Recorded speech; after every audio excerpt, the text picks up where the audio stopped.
Okay, everybody, I'm going to do this movie review.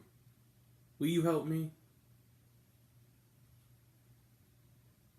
Great! I'm a grown man. Hi, everyone! It's me! I'm Grant, the movie and TV guy. Welcome to Raised on Popcorn. Grant, everybody. And we're here to talk about a movie. Movies and TVs that we do here.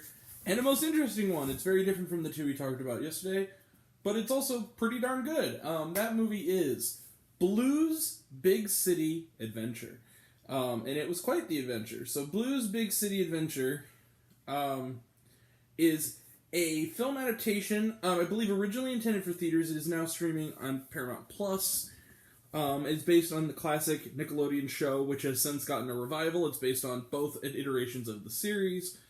It is called Blue's Clues. It is directed by Matt Stosky. And when we begin the story, what's this film about? Well, yeah, how can you make a film out of Blue's Clues? Well, I'll tell you how. So, Joshua dela Cruz, who is pretty freaking lovable, plays Josh.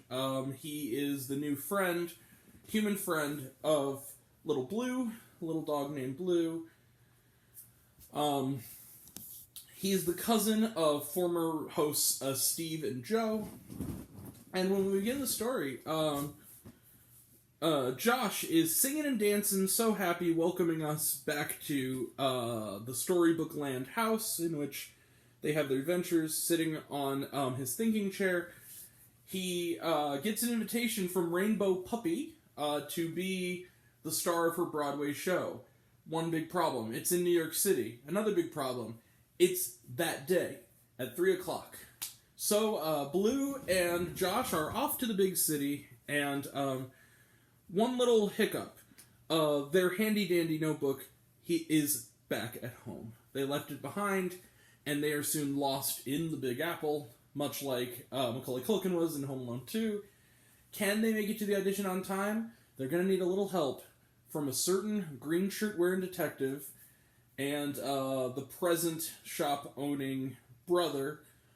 That's right, it's Steve and Joe again, to save the day along with Mr. Pepper and all their friends. Let the adventure and singing and dancing, all singing, all dancing, begin. So, again, stakes aren't particularly high, but I have to say this, okay. Being a child of the late 90s, I know I'm almost 30. I know I have no children. I know I am 6 times the demographic of this movie. The big selling point for me on this was the return of the host. Now, I will say this. I am a terrible insomniac. Nick Jr. is early in the morning, and it tends to be the only thing on. So, my childhood, I grew up with Blue's Clues. The original iteration. Loved it. Still have an affection for it. They started doing this new show. I've seen a lot of episodes, because much like I said in my Paw Patrol, the movie review, that kind of is a comfort when I am exhausted, tired, and want to die after an insomnia spell. Blue's Clues kind of calms me down. It's almost like visiting an old friend. And that's exactly what this movie was like.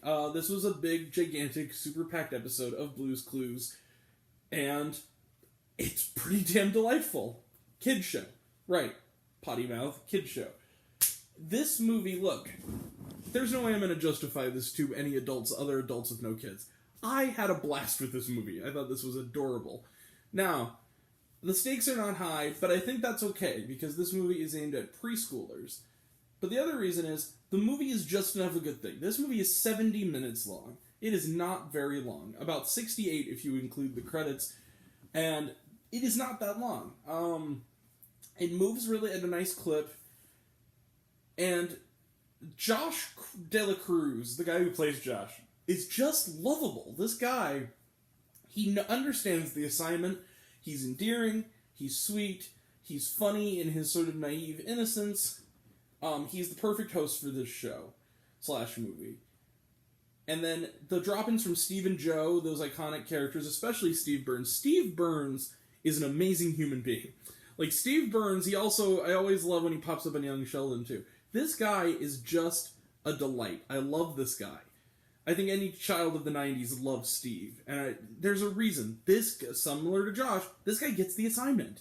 He understands who these characters are, what their purpose is to the story and to the audience. Much like Mr. Rogers. Like, they get the idea. The songs in this are catchy, both the songs from the TV show and the songs created for this movie. The animation and live-action hybrid of it all is bright and colorful. It's educational. It continues the sort of mission statement of the show of promoting problem-solving skills for young kids. It has, and also no swearing, not even an insult word. No farts, no poop, no potty humor. The closest we get to any threat is the threat that is the mildest of mild threat that someone is going to pour some mustard and the mustard can is going to talk, and maybe that's a little scary. Nothing else. And that maybe there's going to be some disappointment. It's a positive movie. It's a happy movie. It is the most wholesome, squeaky clean movie you can imagine, which is how it should be. And look, I'm not just doing this for the kids. I'm doing this as an adult. I was smiling throughout this movie, and that's where we're going to end this. I'm going to give Blue's Big City Adventure, not all the way, not even pretty far, but I'm going to go over 2 blocks. I will give Blue's Big City Adventure 4 out of 5 stars. This was a really good extension of that show. And it also felt like a movie. I was really surprised at how well they made it kind of have slightly elevated stakes, just slightly, from an episode of the TV show. This was it justified even the short length of a just barely feature-length film. Alright. So, Blue's Big City Adventure gets 4 out of 5 stars. It's because the book on it. Trailer trash, none. Watched on Paramount Plus, which is where it is streaming now. Was there shawarma?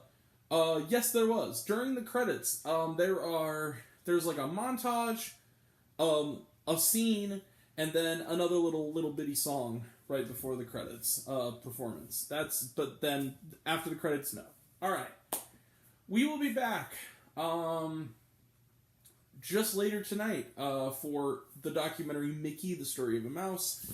We'll be back on Sunday for Disenchanted, and Monday will be Spirited. That'll all be next time, and then a lot more to come next week. That'll all be next time. And until next time, I'm Grant, the movie and TV guy. I see it all, and I'm happy to share it with you. I love you all. I appreciate you all. I love you all, class dismissed. I love you 3000. Be kind to one another. If you like this video, give it a like if you want to. Give it a subscribe if you want to. Give it the bell. I don't know what it does, but that's what you're supposed to do. Or so I've been told. If you want to find me elsewhere, reviews, lists, and other fun stuff, you can check me out on letterboxd.com. I'm at Raised on Popcorn with Grant. Twitter, I am at Raised Grant. You can also find me on Facebook, Raised on Popcorn with Grant. What's next? Serialized. I'm all one word, all lowercase, Raised on Popcorn. Check out my podcast, Raised on Popcorn with Grant, the podcast, on Spotify and Anchor. Some of you already have, but even if you haven't, take care of yourself, take care of your mental health. It's incredibly important. Also, leave a comment, even if it's, hey Grant, I like waffles. It really helps out. Yeah. And now I want to know down below, what did you think of Blue's Big City Adventure? Did you like the movie? Did you hate the movie? Think my opinion's good? Think I'm full of shit? Comment below. Let me know. Kid show. Right. Full of poo-poo. Comment below. Let me know. And as always, till we meet again, we were all raised on popcorn. Made mouth extra butter. I'll catch you guys next time. Take care.